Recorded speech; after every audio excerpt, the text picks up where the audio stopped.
So let's say if SBTC is just SBTC, but earlier I talked about like there are yield products where you can put your Bitcoin to work.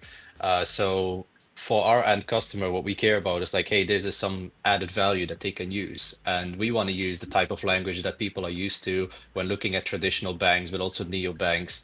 And they have very simple language for these things. So you could call this, Bitcoin earn or a term deposit, and you can explain like, look, you can lock up your US dollar for a month in a term deposit, and this is your APY. So you could do the same with Bitcoin in the Rider wallet and say, oh, I have some Bitcoin, and there's a term deposit product, if you will, where I can lock up my Bitcoin and it generates some yield.